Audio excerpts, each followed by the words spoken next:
All right, so this is the removal of the radio in an E46. This is an M3, but it should apply to any sedan or E46 chassis. So I use, it's just a little straight pick, and then go up and toward the top corner to try not to damage anything. And just pull gently. There are clips back here that tend to pull out and break and do things you kind of don't want to. Maybe we'll switch to just a flat blade screwdriver.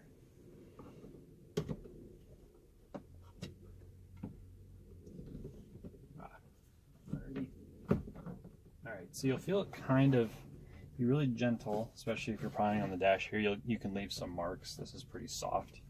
But you'll kind of feel it let loose very gently, because you can bend this piece and it'll never sit right. Just real carefully pull it out. You can see it has these little tabs that go into the orange retainers here. Sometimes you'll get an orange retainer that sticks with one of these, and that's okay, it'll go back in, or you can try and pry that off of the pin here and put it back in the hole so it's nice and snug so everything sits flush again.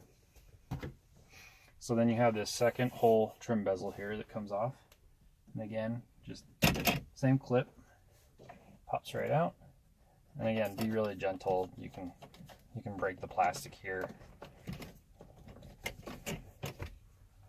Just again, real gentle, kind of help get some leverage back here, and pry this out. There we go. And you can see what I mean. You can sometimes pull these little orange clips out, but it'll go in the hole just fine and seat, especially since you have some pressure on here from the pin next door. So, okay, trim pieces are off. So to get the radio out, a lot of older like E36 cars, E30s, you'll have to have a code for the radio to reactivate it. E46s don't have that feature. I don't know how they know whether or not they're stolen or not, but yeah, you don't need a code, so you don't have to worry too much about losing power. I've had these shipped across the country, no code whatsoever, plug it in and it works just fine. It'll even keep the radio presets from the last owner. So you have two Phillips head screws on each side of the radio. I like to use the cup holder as my little parts holder. And all you do is grab each side, kind of give it a wiggle, grab, kind of wiggle it out, and bam, there you go. So you don't have a whole lot of room here. If you guys can see it, this connector here, this is the antenna. Just squeeze in on a little piece here and kind of pull out gently, and that will pull out just fine. The next one is this big square connector. So radio is in its normal position here. What you want to do is pull up on this, kind of get your fingers underneath.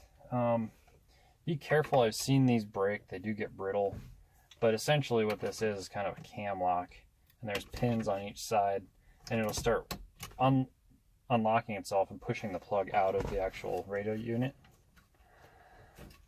So, there you go. And once you pull up enough, it'll actually release from the radio. So I have my 3.5mm BMW factory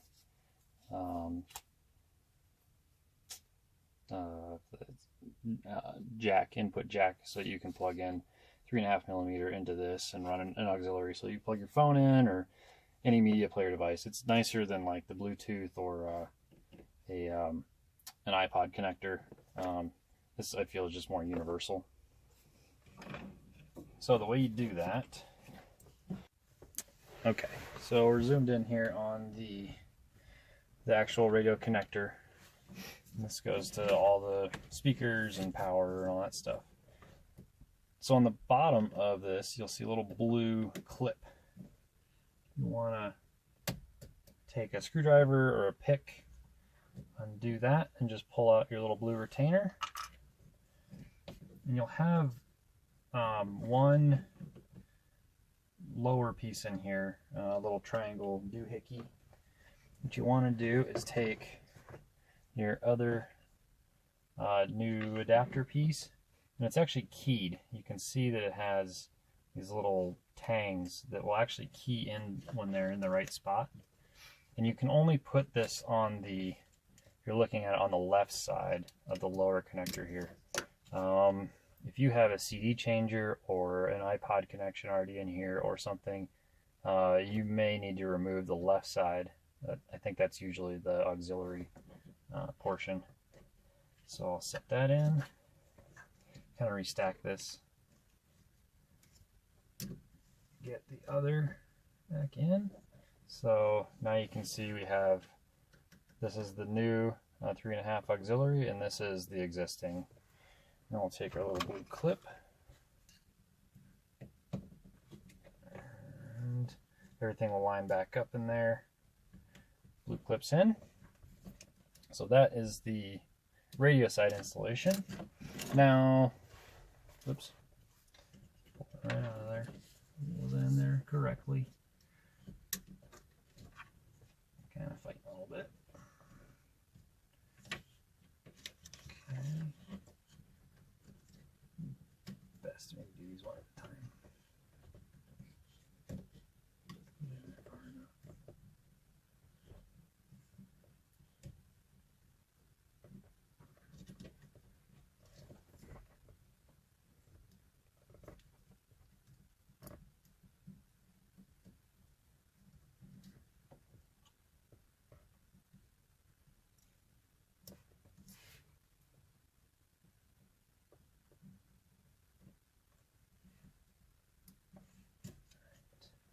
Go.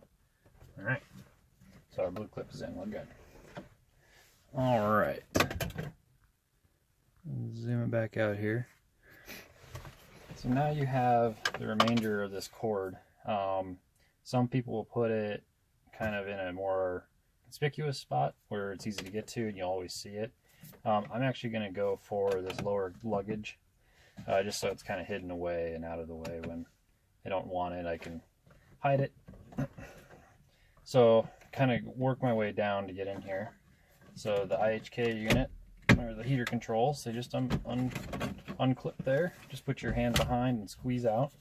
Gingerly, plastic is getting old in these cars, so fewer broken clips, the better everything will go back together. Same thing for the lower compartment. You can just kind of squeeze it and pop it out. So there's a little hole up here in the top that I like to use. You can use either side. This BMW kit will also come with a little bezel that you can drill a hole into and then actually mount it in here. I think the factory way to do it is either in here or up in your armrest. That's why this is so long. It can actually continue all the way up in your armrest through there, but I don't like that, and I don't want to take the whole console out. So this is a little less permanent. I actually had this in my 330 before, and I'm just transferring this connector into the M3 here. So we will kind of hide our wire here, all in behind. Just try and keep it as clean as possible, and you know, factory install is always the best install. That's why I like using factory parts. This isn't, you know, an aftermarket eBay special Amazon, you know, $1.99 part. You know, these aren't very expensive. I think when I bought this, it was only got $10 straight from the dealer. And granted, that was probably 5 or 6 years ago, but I'll link the part number for this down in the description. So there we go. Pull this down in, and we got a whole bunch of extra here, but we can decide how much. So I just, connector fits right down in there. Kind of fish it in, and I'm only going to leave about 2 or 3 inches hanging out, a little bit less. So all I really want is that pigtail to come out so I can put the auxiliary jack in. now it's just a matter of tucking all my wires and reinstalling everything.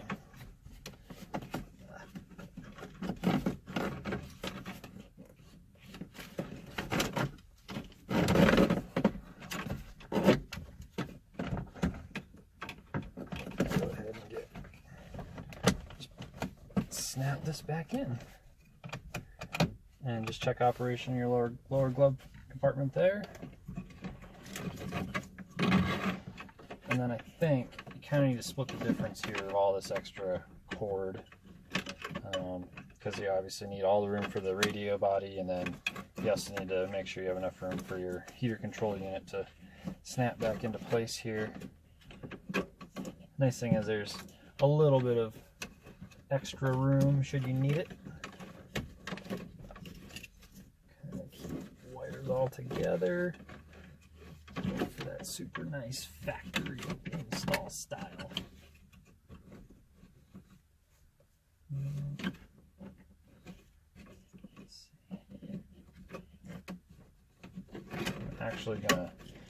I'm gonna rerun something here because I just realized that the way I ran it, it's not going to be very happy when the radio goes back in.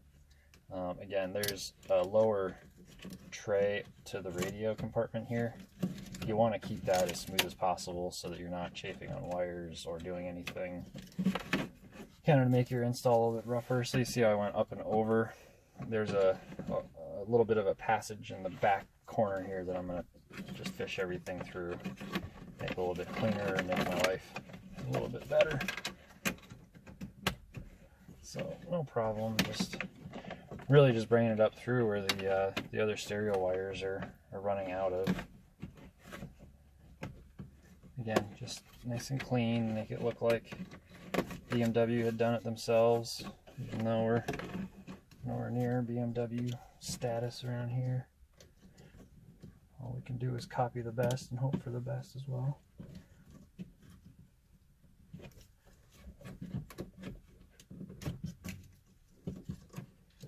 Okay. Just fiddling with wires, just doing all of this.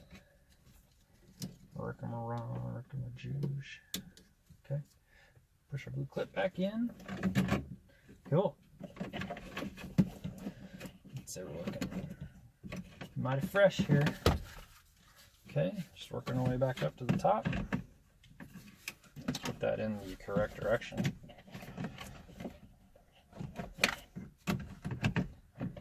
Okay, and get a nice clip, nice fresh seams, clean seams. Okay, so just line up your pins. And it won't clip all the way in. You'll have to push this release clip back down as you push in, and everything will snap into place. Make sure everything's nice and square. Okay, grab our antenna, clip that in, and then you're basically just shooting to get this little nub back in its proper alignment hole, which shouldn't be too difficult. Line everything up nice and square. Boink, and she goes. And then 2 screws.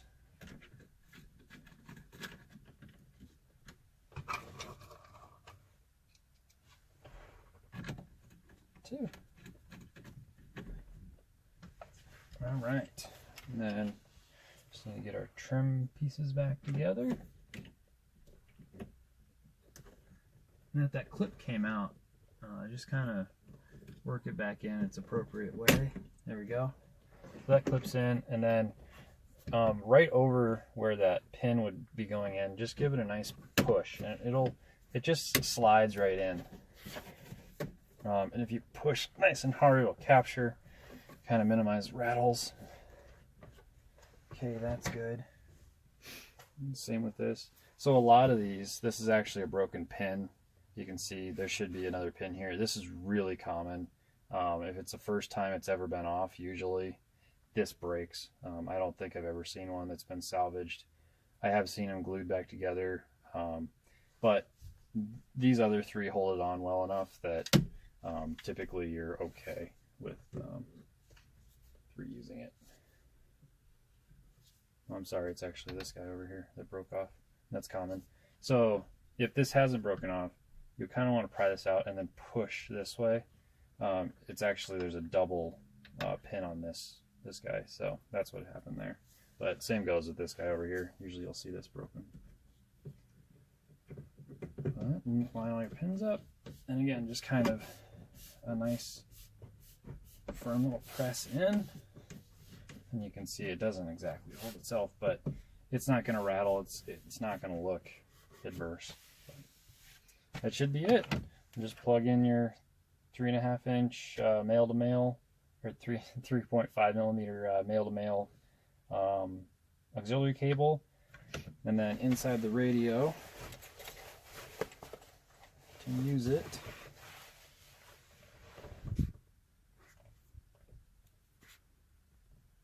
Alright, so to actually use it, you will go to mode, or CD, then auxiliary, and that will give you whatever audio you're playing into your auxiliary port. So that's how you install the auxiliary cable in the e46 3 Series. I'm sure it could be the same on e39s too, but this tutorial is for the e46 chassis. So if you have any questions, feel free to comment below and I'll try and answer those.